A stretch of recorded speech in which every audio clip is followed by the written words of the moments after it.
What's up, folks? Your buddy Fatalroadie. Tonight we're doing a Raw recap. We started off with a memorial for those who died in El Paso, Texas and Dayton, Ohio.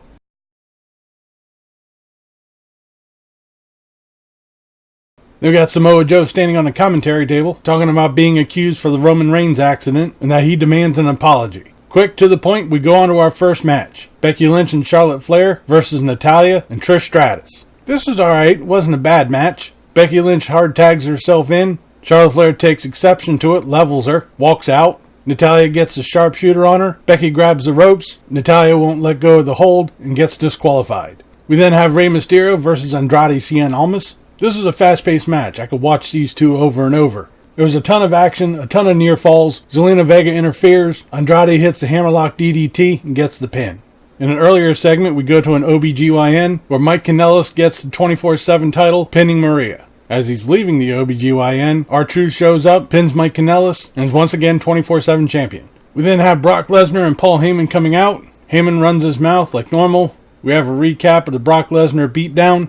Heyman says that Seth Rollins is in Pittsburgh, which of course brings out Seth Rollins. He's limping, carrying a chair. He gets in the ring and gets his ass handed to him by Brock Lesnar, finishing it up with an F5. As Seth Rollins is being helped back up, he gets on the microphone and asks, is all of this worth it? He says, yes it is, and he will be beating Brock Lesnar at Summerslam.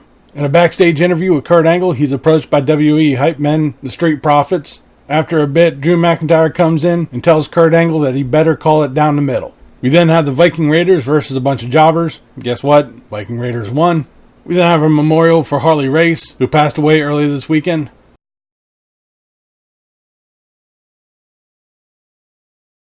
Then our next match, Cedric Alexander versus Drew McIntyre with Kurt Angle as a special referee. As Cedric Alexander is coming down the ramp, he's attacked by Drew McIntyre. As they're fighting, the lights go out. The Fiend shows up in the ring and gives Kurt Angle the mandible claw. The lights go back out and Bray Wyatt laughs. We then have Xavier Woods and Big E versus The Club with AJ Styles at ringside. Shortly after the match starts, AJ Styles calls his DQ. Then Ricochet comes out for the save, and guess what, player? We have a 6-man tag match. Bruh. The New Day and Ricochet versus The Club and AJ Styles. This part here was an match. Xavier Woods eats a magic killer, and Gallows gets the pin.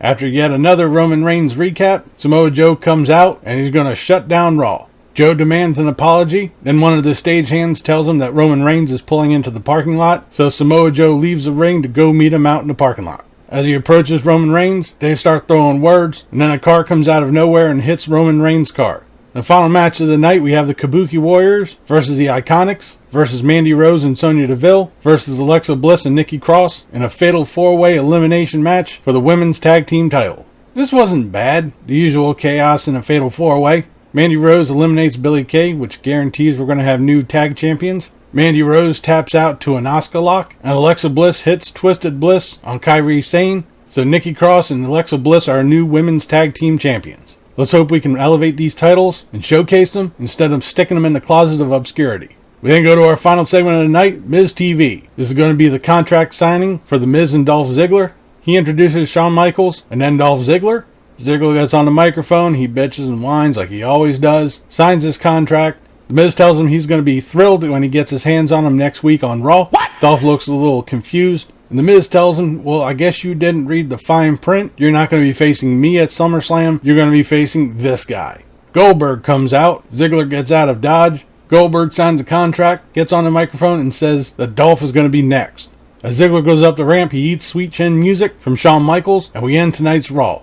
This wasn't a bad Raw. For the most part, the matches were good, with the exception of the 6-man tag match that we had to just shoehorn in. It's good to see we have new women's tag champions. Like I said, hopefully they don't become obscure anymore. But we'll have to see what happens on SmackDown, and later this week, SummerSlam. But that'll do it for this episode of Raw Recap. I'll be back tomorrow for the SmackDown review.